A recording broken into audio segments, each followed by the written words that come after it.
Bueno, buenas noches jóvenes. Vamos a continuar entonces con el tema.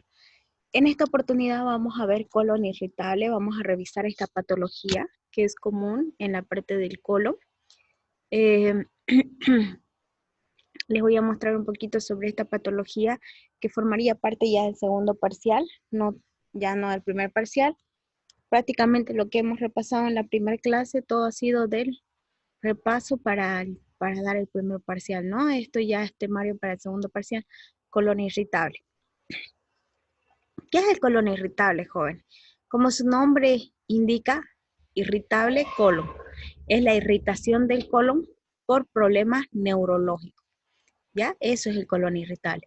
Es la irritación de la mucosa colónica por problemas neurológicos, principalmente. Ahora, para eso vamos a hacer un recordatorio sobre las funciones del aparato digestivo.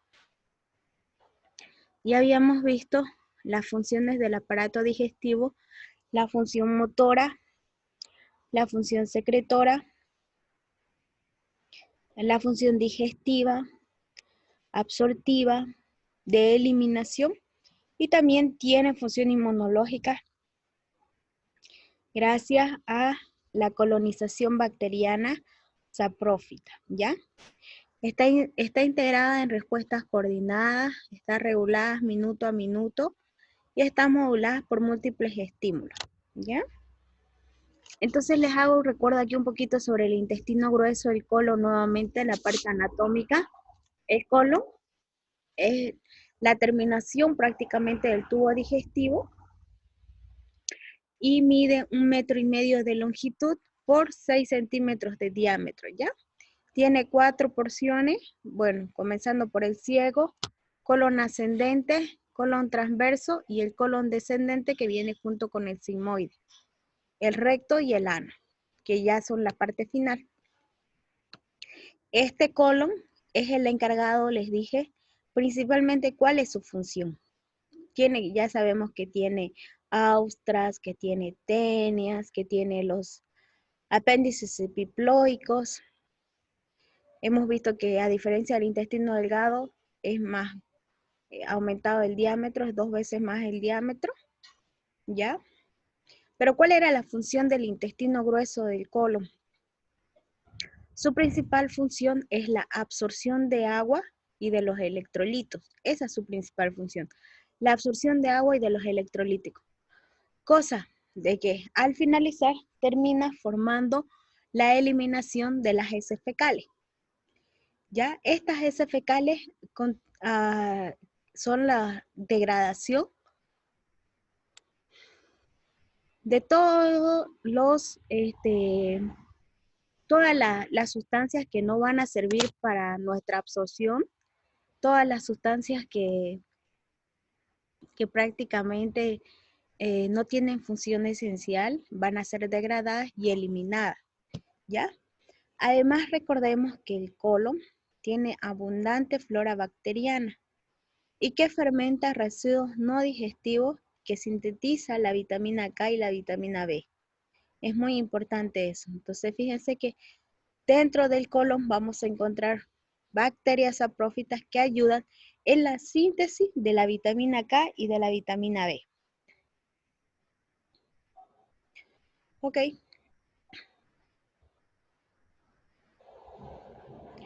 En el intestino grueso,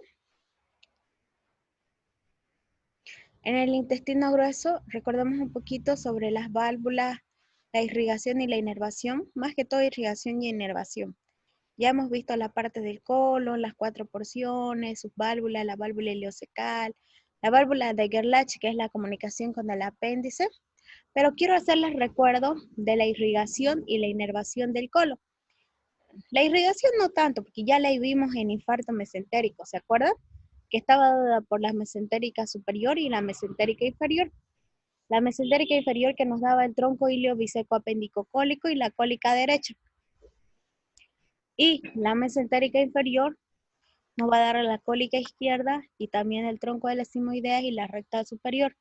Así es como estaba irrigado el colon, ¿ya? Ahora, ¿cómo está inervado el colon? El colon está inervado principalmente por el nervio vago, y también por las cadenas simpáticas esplácnicas. ¿Ya? Eso es muy importante porque nosotros no tenemos un control directo con el colon. Nosotros no podemos decir al colon, colon para tu peristaltismo. No, el colon va a continuar su peristaltismo, va a continuar su peristaltismo y este peristaltismo va a estar llevándose a cabo por la inervación tanto simpática como parasimpática, como también por los neurotransmisores que pasan por este nivel. Entonces, ¿cuál es su principal función del colon? Veamos, ya les dije, la absorción de agua y electrolitos y la eliminación de las heces fecales. Y aquí les he puesto una diapositiva más o menos de qué son las heces fecales. Las heces fecales son los restos de alimentos, ¿ya? Los restos de alimentos que no son absorbidos, que tienen células de epitelio intestinal y bacterias intestinales. Presentan un olor característico, ¿ya? Que no es bueno, es un olor un poquito a veces fétido. ¿Por qué? Por la fermentación pútrida de las proteínas. Como a nivel del colon comienza a fermentarse las proteínas, entonces por eso es que presenta un olor característico. Y su forma va a depender del tiempo que pasa en el colon. Entonces, según la forma de las heces fecales, Bristol las dividió en 6 tipos. La tipo 1, que son bolitas. La tipo 2, que son prácticamente materia fecal más gruesa y disforme. La tipo 3, que son alargadas y también gruesas, duras. La tipo 4, que son delgadas. La tipo 5, que son pequeños trozos de materia fecal. Y la tipo 6, que es una materia fecal un poquito más semisólida, se puede decir. Y la tipo 7, que ya es líquida, ya es de posición líquida.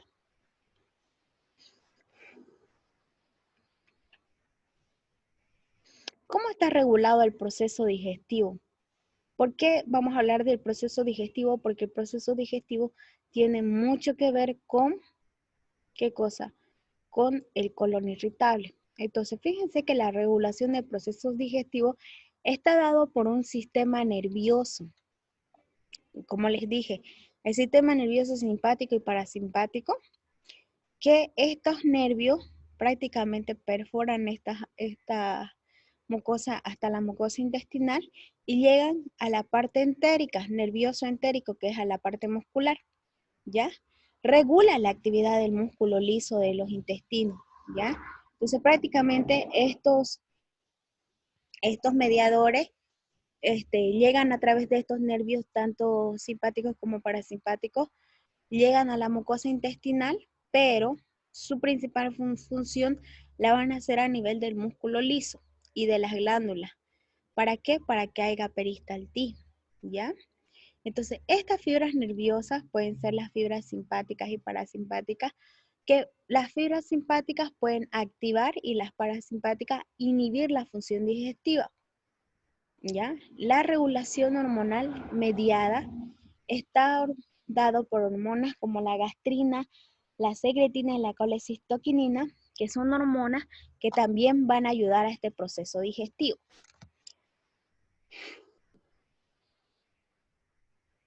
Y aquí les pongo esta imagen sobre el sistema autónomo. Como ustedes saben, nosotros tenemos un sistema nervioso central y un sistema nervioso periférico. El sistema nervioso central está dado por, y obvio, ¿no? El sistema nervioso central está en contacto directo con el sistema nervioso periférico. Pero el sistema nervioso central está dado por el cerebro y la médula espinal. Y el sistema nervioso periférico por los 12 pares craneales y los 31 pares raquídeos. Entonces, fíjense, ¿por qué vamos a recordar esto? Y ustedes se preguntarán, pero doctora, ¿qué tiene que ver esto con nuestro tema? Mucho. ¿Por qué? Porque la función nerviosa central, que va a estar en contacto con la función periférica, lo va a hacer a través de unos neurotransmisores, y estos neurotransmisores van a actuar a nivel del colon. ¿Y cómo van a contactar? Hacemos recuerdo nuevamente de cómo está inervado el colon. El colon está inervado, fíjense, por el décimo par craneal, que es el nervio vago, que es la representación parasimpática. El décimo par craneal, el nervio vago, ya, el nervio vago, que también conocido con el nombre de cardioneumonterogástrico. ¿Por qué? Porque este nervio, fíjense, este nervio vago va a inervar el corazón, el pulmón, el estómago, el intestino delgado y el intestino grueso. ¿Ya? El intestino delgado y el intestino grueso. Y la parte simpática va a estar dada justamente por los nervios o la inervación sacra, por los nervios esplácnicos sacros, que también van a inervar el colon. Miren, fíjense, la inervación sacra a través del plexo sacro van a inervar el colon. Entonces, estos van a inervar. Hablamos ahora de la inervación porque la inervación va a tener mucho que ver con el colon irritable. Ya se van a irse dando cuenta por qué. Entonces, fíjense esta imagen, ¿ya? Y aquí les estamos mostrando el cerebro. El cerebro es el órgano principal, es el encargado de la percepción, de la integración y del efecto. Es la parte central de la afectividad, ¿ya? De los conocimientos, del pensamiento, de la inteligencia. Entonces, prácticamente el cerebro, juntamente con todas sus actividades que tiene, van a estar en contacto con todo el cuerpo. Pero, principalmente, en este momento, vamos a ver la sensibilidad visceral, porque tiene una sensibilidad somática, que es a nivel de la vista, sonidos, olfato, todo eso. Pero vamos a ver la sensibilidad visceral. Fíjense que todo el cerebro pasa, estas funciones pasan del cerebro a través del nervio vago y de los nervios esplánicos, van a pasar a la inervación colónica. Entonces, ¿qué va a hacer en la sensibilidad visceral? Estos nervios vagos y nervios esplánicos van a segregar un estimulante o un neurotransmisor, más bien dicho, conocido como la serotonina, ¿ya? Ya, estas van a segregar, perdón, van a segregar un mediador que es conocido como la serotonina, que va a actuar a nivel del, de la motilidad, la secreción y el flujo sanguíneo, ¿ya? ¿Qué es la serotonina? La serotonina es un importante químico neurotransmisor, ¿ya? Es un importante químico neurotransmisor en el cuerpo humano. Este ayuda a regular el estado de ánimo, ¿ya? La serotonina. El comportamiento social, el apetito, la digestión, el sueño, la memoria, el deseo y la función sexual. Y puede haber un vínculo entre la serotonina y la depresión. ¿Por qué les hablo de la serotonina y qué tiene que ver aquí la depresión, doctora, en esta patología? Me hago entender. Cuando nosotros estamos con una preocupación, con una depresión, con un estrés total, en nuestro pensamiento, porque ustedes saben que eso no es algo que nosotros lo vamos a manifestar, es más algo central. Entonces, cuando nosotros estamos con esos sentimientos depresivos, estamos estresados, afectivamente estamos mal. ¿Qué pasa? Pasa que hay un aumento de la producción de la serotonina, del mediador y esta serotonina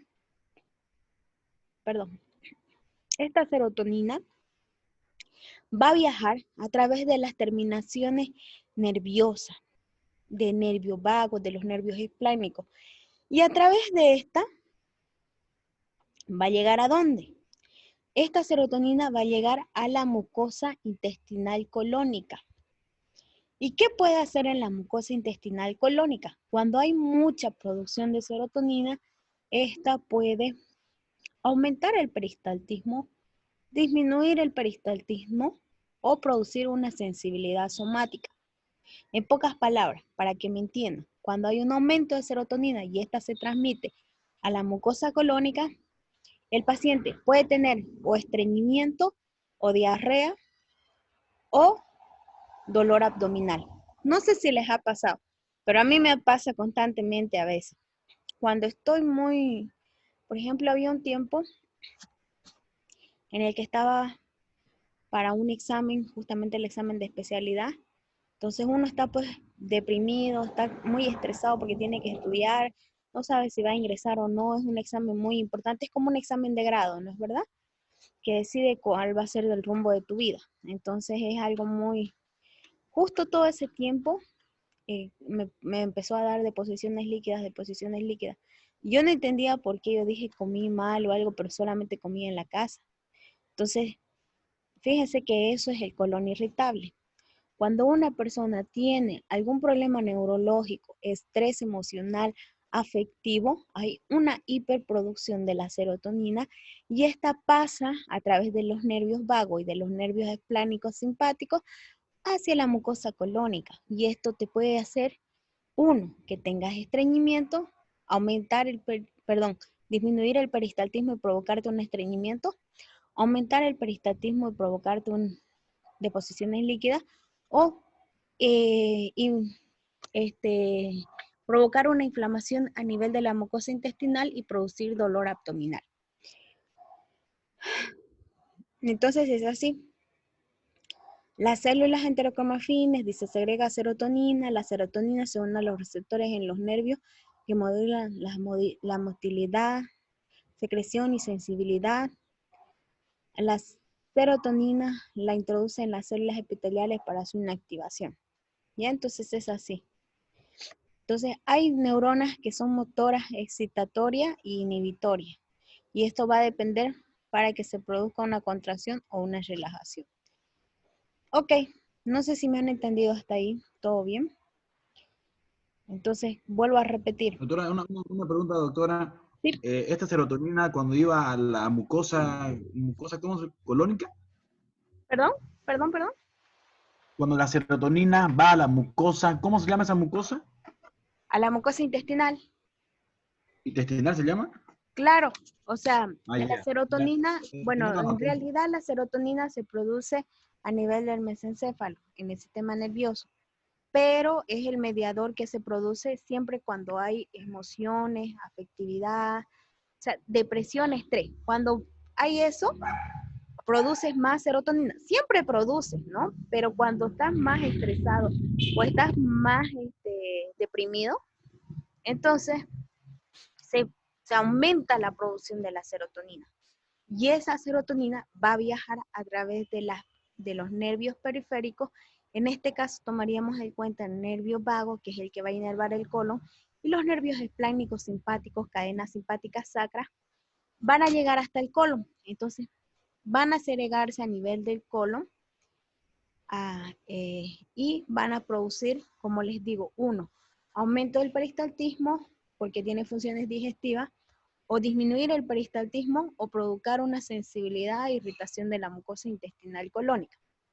¿Ya? Entonces es así. Entonces, siendo eso, les voy a explicar ahora los trastornos digestivos funcionales. ¿Qué es lo que pasa cuando esto sucede? ¿Cuáles son los trastornos digestivos funcionales que se presentan? Son un conjunto de molestias atribuibles al aparato digestivo en las que no se demuestra una causa orgánica. ¿Ya? Puede ser orgánico, un trastorno gastrointestinal o funcional. Por ejemplo, cuando es en el órgano o tejido, el criterio puede ser patológico. Hay que ver la histología, la patología, la endoscopía y la radiología, que es la medición que se hace. Y el tratamiento es la medicación o la cirugía. Mientras, cuando es funcional en la persona, El criterio va a ser los síntomas. La medición, la motilidad, sensación, percepción psicosocial y el tratamiento va a ser más que todo con pro o antiquinéticos, analgésicos, antidepresivos conductuales. ¿Ya? Una imagen característica de este tipo de patología. ¿Ya? ¿Qué pasa con estos pacientes? Fíjense que estos pacientes son pacientes crónicos, son colon irritables, son crónicos. ¿Qué quiere decir? Son pacientes que, por ejemplo, qué sé yo, tienen algún problema o viven estresados, un estrés total, entonces comienzan con estas molestias y hacen diarrea todo el tiempo. O se van al otro extremo, están todo el tiempo estreñidos. O tienen dolor abdominal constante. Esos son los tres principales síntomas. Pero resulta que van donde el médico a decirle sus síntomas y el médico les dice todo el tiempo, bueno señora, como usted está mal, le vamos a pedir todos los laboratorios. Entonces le pide su hemograma, le pide un coprocultivo, un coproparasitológico, un moco fecal, sangre oculta en eso. O sea, le hace todo el estudio en las heces fecales, en la materia fecal, para ver si hay alguna infección, ¿ya? Resulta que todo sale negativo, no hay nada de infección. Bueno, señora, entonces vamos a hacerle una colonoscopía, ¿ya? Para ver cómo está el colon, por ahí tiene unos divertículos, por ahí tiene un cáncer, no sé. Le hacen la colonoscopia y resulta que todo el colon está normal, ¿ya? Le hacen una tomografía, no hay nada. Entonces, prácticamente el médico le dice a la paciente, pero señora, usted no tiene nada, ¿ya? Todo está bien en sus estudios. Y la paciente sigue diciendo que sigue con dolor y que sigue con diarrea, ¿ya? Entonces, esta es la imagen característica de estos pacientes que dicen, espero, doctor, que no sea usted uno más de esos 20 doctores incompetentes que dicen que no tengo nada y que no me encuentran nada anómalo, ¿ya? Entonces, justamente es eso, porque ellos vienen donde el médico y yo tengo varios pacientes con colon irritable y uno es que a veces cuesta hacer el diagnóstico, jóvenes, porque fíjense que tienen dolor abdominal y deposiciones líquidas, por ejemplo. Y cualquier patología te puede dar ese síntoma. Puede ser, qué sé yo, una síndrome de mala absorción, puede ser, qué sé yo, divertículos, o sea, cualquier patología te puede dar ese síntoma. Doctor, Entonces tú haces los estudios y todo está normal, ¿sí? pero si no me equivoco, también podría ser una paciente chagásica, ¿no? Porque como está inervado o nervio vago. Claro, puede ser también, pero resulta que le hiciste pruebas para Chagas y es negativo. Y no tiene una megacolon chagásico. Puede ser, ¿no ve? O sea, puedes pensar en tantas patologías que te pueden dar esa sintomatología y no darte cuenta de que es que ella está estresada o que tiene un problema neurológico. Entonces, pero resulta que me ha pasado, yo tengo pacientes así. Tengo un paciente que justamente es abogado y trabaja bastante estresado el tipo, ¿no? Entonces, pero todo el tiempo está con diarrea y dolor diarrea. Ya le he hecho hasta biopsia de colon para ver si es que no es algún síndrome de mala absorción, qué sé yo, una enfermedad celíaca, una patología, no un cáncer o tal vez cualquier cosa de esta, pero todo sale normal. Y entonces llegamos a la conclusión de que no hay un diagnóstico específico para poder hacerle, porque tú tienes que guiarte en el tipo de vida que lleva la paciente. Y resulta que el paciente es un tipo súper estresado, vive estresado porque tiene mucho trabajo. Entonces, eso es lo que le lleva a ese paciente al colon irritable. Entonces, ese es más o menos el motivo de consulta que el paciente demuestra. Se ha sacado un libro, que es el libro de Rome 3, que es Desorden Funcional Gastrointestinal, en el que habla sobre estos trastornos de función intestinal. Y aquí se ha visto principalmente 5, que son el 1, el síndrome de intestino irritable, el 2, la distensión funcional, 3, estreñimiento funcional, 4, diarrea funcional y el 5, que no es específico. Y vamos a revisarlas cada una de estas. Entonces, cuando el estrés afecta a la función gastrointestinal, comienza a ver, cuando el estrés, fíjense, afecta a la función gastrointestinal, comienza a haber como les digo, un problema con las comidas. Una vez que el paciente come, puede tener dolor o puede aumentar su peristaltismo, ¿ya? Eso nos va a llevar a un dolor y a una sensibilidad. Y el dolor y la sensibilidad nos va a llevar a unas contracciones simultáneas e hipersensibilidad visceral. Y eso nos puede llevar a una reactividad autonómica y a un síndrome de colon irritable, ¿ya? ¿Todo por qué? ¿Cuál es el mecanismo? El mecanismo es el aumento o la disminución de la motilidad o inflamación intestinal. ¿Por qué? Por la interacción del cerebro con el intestino. Ya les expliqué por qué. Porque el cerebro tiene la parte central, tiene la producción de la serotonina y tiene el centro de la afectividad. Entonces, cuando nosotros estamos tristes, por ejemplo, pongamos la situación, no sé si alguna vez les ha pasado a ustedes, pero a mí igual me pasó. Por ejemplo, cuando han tenido el fallecimiento de una persona cercana, no puedes evitar estar triste, llorar, ¿no? Entonces, eso te vas a darte cuenta de que cuando estés en esos días puede ser de que comienzas a hacer, o bien, en mi caso siempre ha sido de posiciones líquidas, hay otras personas que se estreñen y vienen con dolor abdominal. Entonces, justamente es eso, el colon irritable, la interacción del cerebro con el intestino por marcadores mioeléctricos que producen una inflamación y una hipersensibilidad visceral. ¿Ya? Entonces aquí vamos a ver alteraciones de la motilidad como que el paciente come, ¿ya? Y minutos después de eso puede haber o bien contracciones segmentarias no propulsivas, contracciones propulsivas, el tono rectal postprandial, la hipersensibilidad rectal, la respuesta gastrocólica, que esta, según este libro, nos indica que han llevado al paciente o bien aumento de diarrea o bien a un aumento de estreñimiento, ¿ya? Entonces, 1, alteraciones de la motilidad. 2, alteraciones de la sensibilidad. Ya cuando estás estresado, el paciente come y comienza a tener un dolor, ¿ya?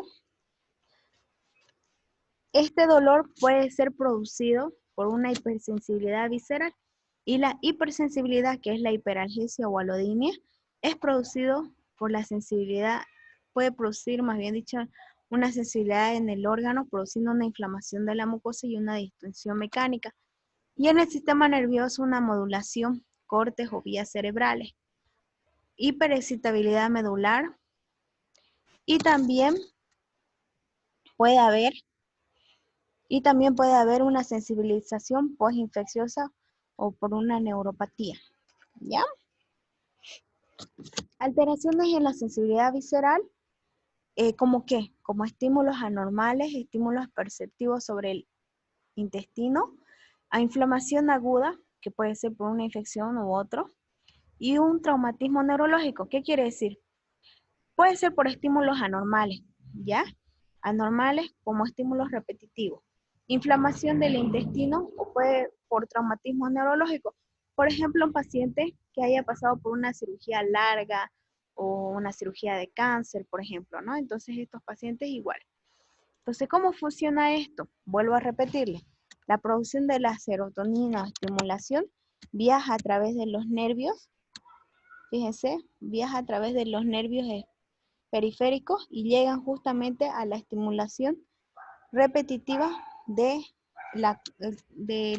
recto y ano. Entonces el paciente a cada rato va a estar con deposiciones líquidas. Pero esto estamos viendo desde la parte de la sensibilidad, entonces va a haber principalmente 2 puede manifestarse. La alodinia, que es el estímulo que normalmente no es doloroso, pero que puede provocar un dolor, y la hiperalgesia, que es donde el estímulo doloroso previo induce una respuesta dolorosa exagerada. Y dos, que se presenta no solo en el tejido agredido, ya, sino que también puede darse en tejidos sanos próximos. Entonces, fíjense que esta es la sensación de dolor que tiene el paciente que ha presentado este libro, la hiperalgesia.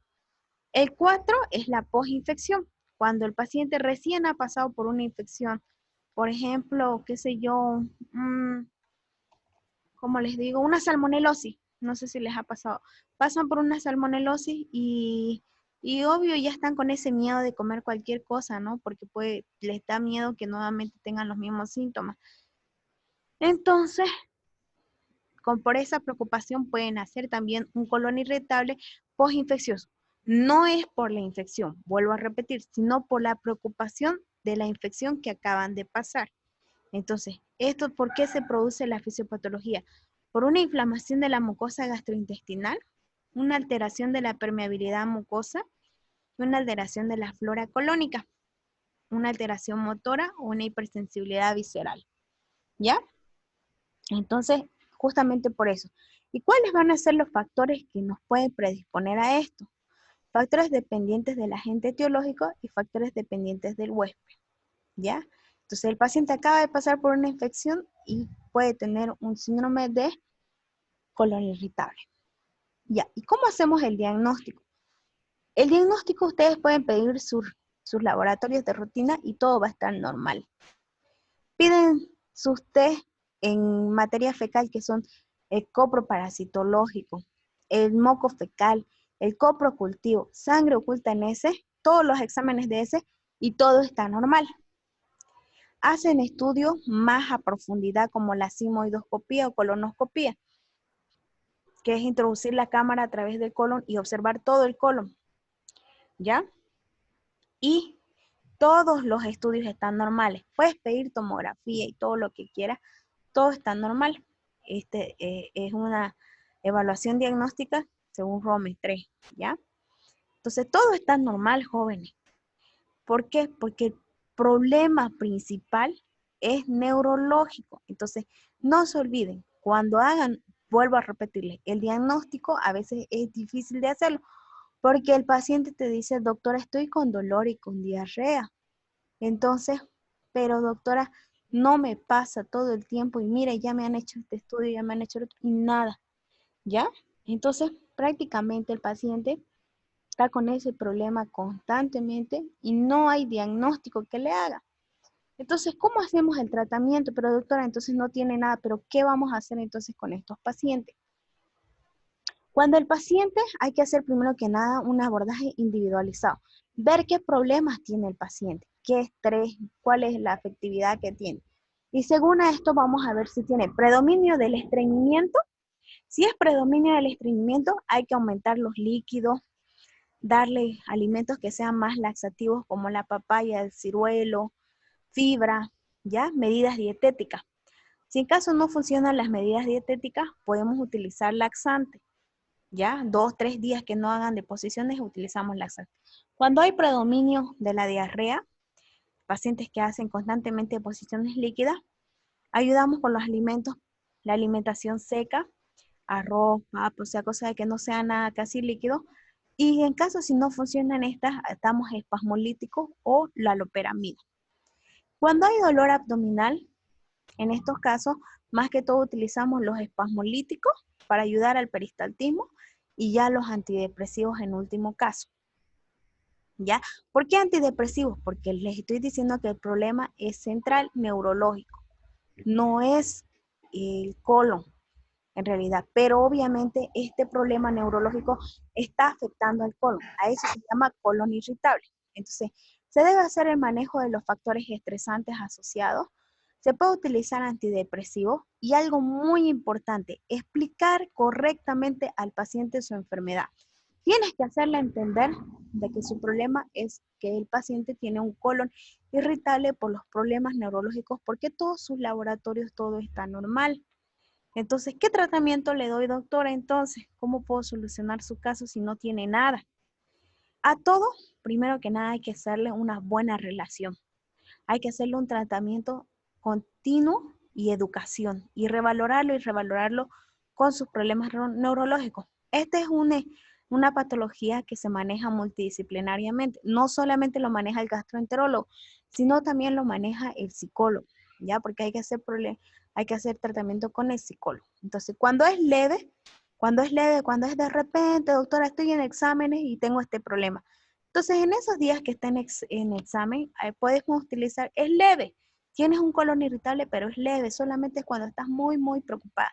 Entonces, aquí puedes hacer modificación de la dieta y de los estilos de vida, ¿ya? Ayudarle al paciente para que consuma más alimentos, para que tome agua si en caso está estreñido.